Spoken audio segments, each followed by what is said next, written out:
Hello friend, कैसे हो आप सभी लोग। आई होप आप लोग एकदम बढ़िया स्वस्थ होंगे। प्यारे बच्चों, आज के इस वीडियो में आप सभी लोगों को टॉप 3 सेंट्रल आइडिया कौन कौन से my mother at 66 keeping quiet a thing of beauty. जी प्यारे बच्चों, टॉप 3 सेंट्रल आइडिया को बताने वाले जो कि वेरी मोस्ट इंपॉर्टेंट क्वेश्चन है क्लास 12th वाले छात्रों के लिए। क्लास 12th वाले छात्रों के लिए वेरी इंपॉर्टेंट है। क्लास 12th का जो पेपर है वो 12 मार्च को होने वाला है। इंग्लिश का पेपर 12 मार्च को होगा।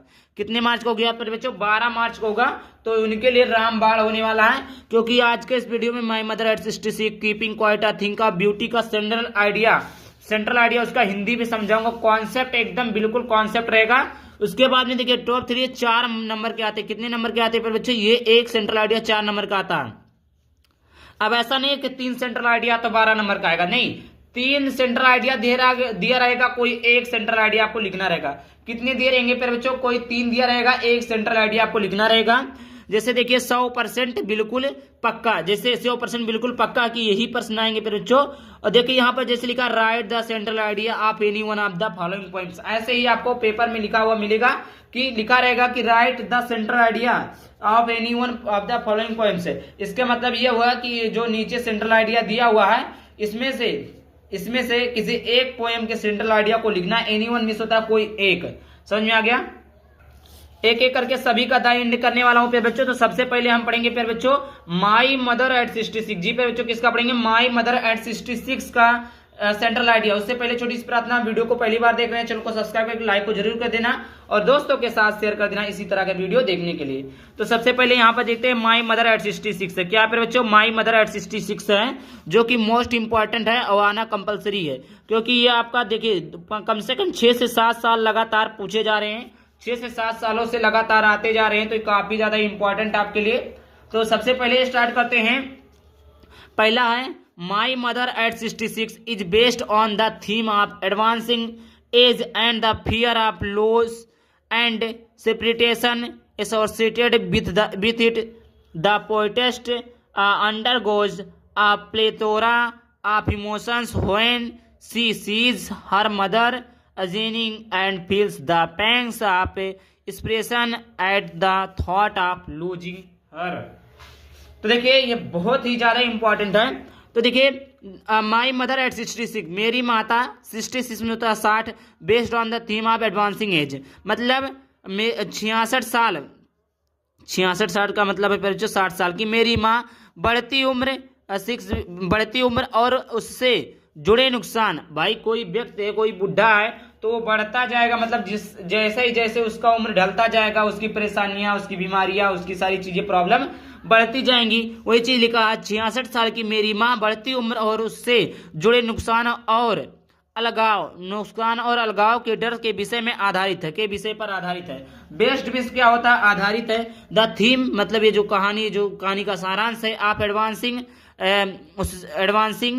अलगाव age and the fear of lose and separation associate with it, मतलब 66 साल की मेरी माँ बढ़ती उम्र और उससे जुड़े नुकसान और अलगाव के विषय पर 66 आधारित है। फिर उसके बाद में लिखा है द पोएटेस्ट, मतलब काव्यत्री। पोएट होता तो कभी, पोएटेस्ट है तो काव्यत्री। Poetess undergoes a plethora of emotions when she her mother's against and feel the pangs of separation of at the thought of losing। और उसके बाद में कवियत्री जब अपनी माँ को बूढ़ी होती देखती, क्या है? कवियत्री जब अपनी माँ को बूढ़ी होती देखती एंड और फील्स द पेंग्स ऑफ, उसे खोने के विचार में अलगाव की पीड़ा महसूस करती, तो वह भावनाओं की अधिकता से गुजर जाती। भाई कोई भी सोचेगा कि मेरी माँ बुढ़ी हो जाएगी, मर जाएगी, एक दिन कुछ नहीं रहेगा, तो मतलब किसी भावनाओं के साथ कुछ दुखी सा फील होता है, ठीक, कुछ इमोशंस मतलब दुखी सा फील होता है। तो वही चीजें सोच रही है कि मेरी माँ जो है 66 साल की 60 साल की हो गई है और उसकी एज बढ़ने के साथ साथ उनकी परेशानियां दुख बढ़ रही है। उसके बाद में कवित्री जब अपनी माँ को बूढ़ी होती देखती है तो उसे खोने का विचार, मतलब हम उसको खो न दे। और ये तो भाई दुनिया का रीति रिवाज मतवारी विधि का विधान है कि जो आया वो जाएगा।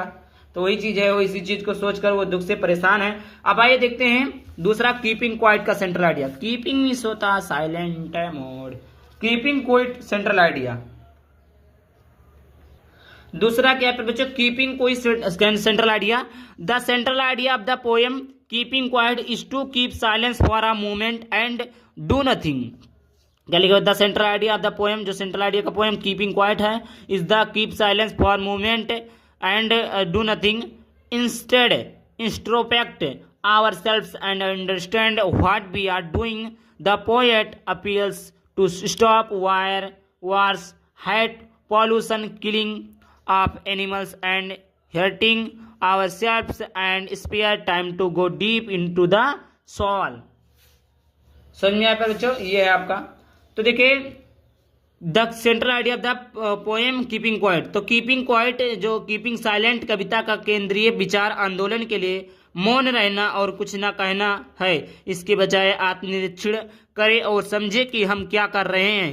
कवि अपील करता है कि युद्ध, घृणा, प्रदूषण, जानवरों की हत्या और खुद को चोट पहुंचाने से रोके और आत्मा की गहराइयों में जाने के लिए खाली समय दे। समझ आए पे बच्चों, इसमें कुछ समझने वाली बात नहीं। अगर आपको ग्रामर आता अच्छे से तो आप इसका हिंदी अनुवाद कर ले जाएंगे, वरना बाजेंगे।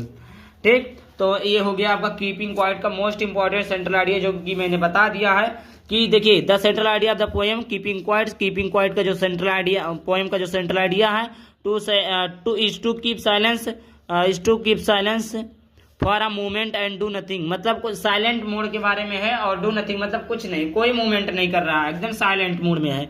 Instead inspect ourselves and understand what we are doing, the poet appeals to stop wars, hate, pollution, killing of animals and hurting ourselves and spare time to go deep into the soul। तो इसका कहने का मतलब ये है बच्चों कि जो एनिमल है और उसके बाद में जो जानवर की आवाज है, कारखानों की आवाज है, प्रदूषण की आवाज है, अपने को चोट पहुंचाने, मतलब सारी चीजें हैं, तो ये कहीं ना कहीं जाने के लिए खाली समय दे, आत्मा की गहराइयों में जाने के लिए खाली समय दे, इसी के ऊपर सारी चीजें। तो ये रहा कीपिंग क्वाइट के ऊपर। अब तीसरा सबसे ज्यादा most important, a thing of beauty. क्या पे बच्चों, आ थिंक ऑफ ब्यूटी।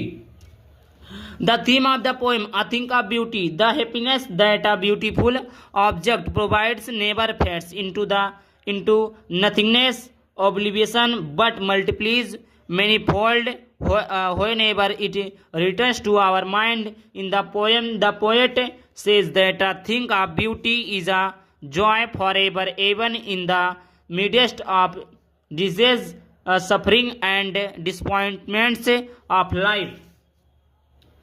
तो कविता का विषय सौंदर्य की वस्तु, एक सुंदर वस्तु जो खुशी प्रदान करती है, वह कभी भी शून्यता में नहीं मिटती, बल्कि जब भी यह हमारे मन में लौटती है तो कई गुना बढ़ जाती है।